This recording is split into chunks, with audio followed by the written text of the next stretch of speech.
Évangile de Jésus-Christ selon saint Luc, chapitre 16, versets 19 à 31. En ce temps-là, Jésus disait aux pharisiens, « Il y avait un homme riche vêtu de pourpre et de lin fin qui faisait chaque jour des festins somptueux. Devant son portail gisait un pauvre nommé Lazare qui était couvert d'ulcères. Il aurait bien voulu se rassasier de ce qui tombait de la table du riche. Mais les chiens, eux, venaient lécher ses ulcères. Or le pauvre mourut, et les anges l'emportèrent auprès d'Abraham. Le riche mourut aussi, on l'enterra. Au séjour des morts, il était en proie à la torture. Levant les yeux, il vit Abraham de loin et Lazare tout près de lui.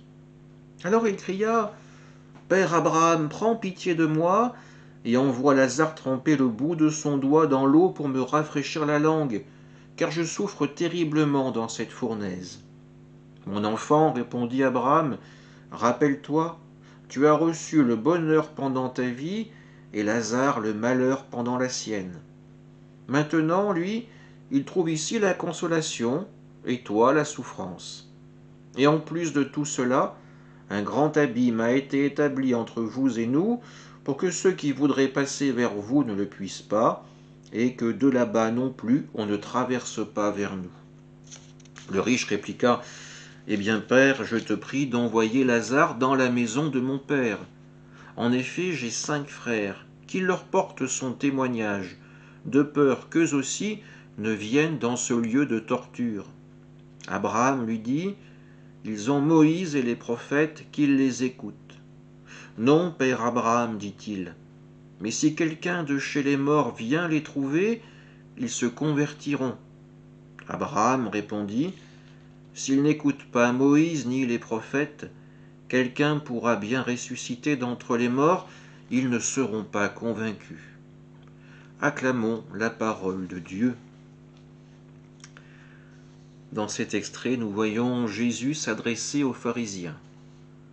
Pour dénoncer leur orgueil, il leur raconte cette histoire du riche et du pauvre. Du riche, nous ne connaîtrons jamais le nom. Le pauvre, lui, en aura un, Lazare. Le riche a une vie agréable, mais une vie centrée uniquement sur son propre plaisir. Sa richesse ne lui sert qu'à satisfaire ses propres envies. Il en devient aveugle à ce qui l'entoure. Il ne remarque même pas d'ailleurs la présence de ce pauvre à sa porte.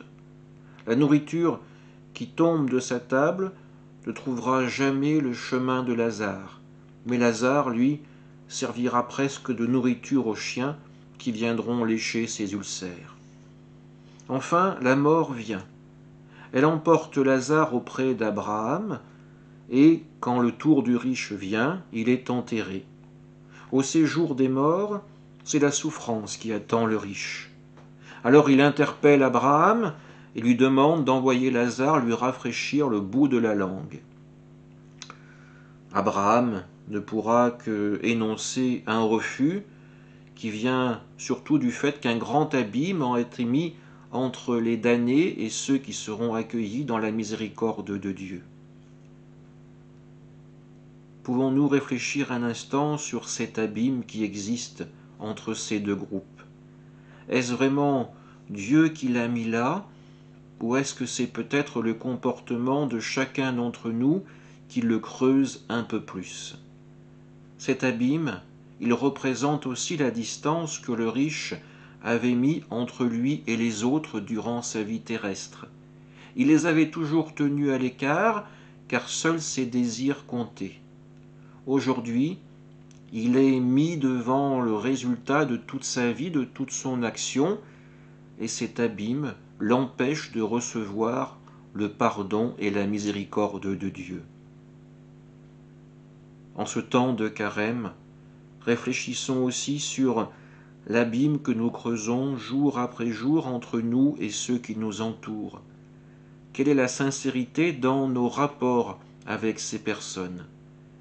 Est-ce que nous nous faisons véritablement témoins du Christ dans notre vie, ou est-ce que nous agissons comme ce riche anonyme, en utilisant simplement les gens comme des outils, comme des instruments? Puissions-nous vivre une véritable conversion pour que, comme dans ce texte, la résurrection de Jésus puisse être pour nous un déclencheur, un acte d'espérance et un début de véritable conversion. Amen.